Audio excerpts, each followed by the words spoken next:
The ice didn't crack loudly, it sighed, like it was tired of holding on, and that quiet sound was the only warning Daniel Reed got before the frozen lake swallowed his world. 1 second he was calling his daughters names with a laugh, telling them not to run so close to the edge, and the next second there was screaming ahoy, terrified, unmistakably his twins. If you're watching this right now, don't blink, because this is the moment everything changed. And before this story ends, remind yourself to like this video and subscribe to the channel, because stories like this don't just entertain us, they remind us what humanity still looks like. Daniel had never planned to bring Ava and Lily to the lake that afternoon. Life as a struggling single dad didn't leave room for spontaneous joy. Every decision was measured in hours worked, bills unpaid, and how many meals were left in the fridge. But the twins had been cooped up in their tiny apartment for days while Daniel worked double shifts at a warehouse, his hands cracked and raw from the cold, his back permanently aching. When they begged him to go outside,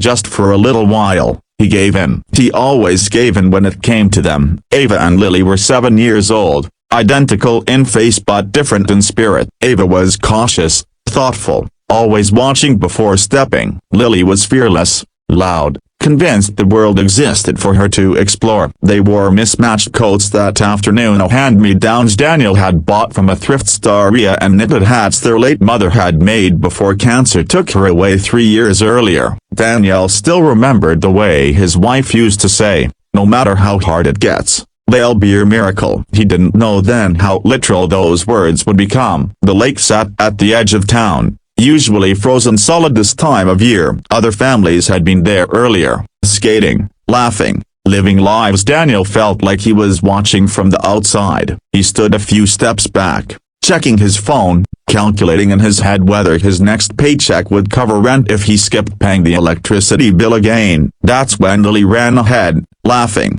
her boots slipping. Ava followed, yelling for her to slow down. The ice gave way under Lily first. There was a sharp gasp, a splash, and then Ava disappeared too, dragged down by instinct as she tried to grab her sister. The sound that came out of Daniel's mouth wasn't a scream up, it was something raw and animal. The sound of a man watching. His heart fell into black water. He dropped everything and ran. The cold hit him like knives as he slid onto his stomach, clawing at the ice. He could see their small hands beneath the surface, pounding, their faces pale with shock. People were shouting now, but no one moved fast enough. Daniel didn't think. He never did when it came to his girls. He punched the ice with his bare fists until it shattered further, pain exploding up his arms. The water was so cold it stole his breath, but he reached in anyway, fingers numb, searching blindly. He caught Lily's coat first, hauled her up with a strength he didn't know he had, then went back in for Ava, who had stopped moving. For one terrifying second, Daniel thought he was too late. When he finally dragged both girls onto the ice, his body collapsed over them, shielding them from the wind as others rushed in with blankets and phones and trembling hands. Sirens wailed in the distance. Daniel pressed his ear to Ava's chest, whispering her name over and over, begging her to breathe. When she finally coughed, water spilling from her mouth, Daniel broke down sobbing, his tears freezing on his cheeks. At the hospital, doctors worked quickly, voices calm but urgent. Hypothermia, near drowning. Words Daniel barely understood as he sat in wet clothes, shaking uncontrollably, holding Lily's tiny hand while watching Ava through a glass wall. He didn't notice the nurse who kept glancing at him, or the older man in a dark coat standing quietly in the hallway, watching the twins with an intensity that seemed almost painful. Days passed. The girls survived. Slowly,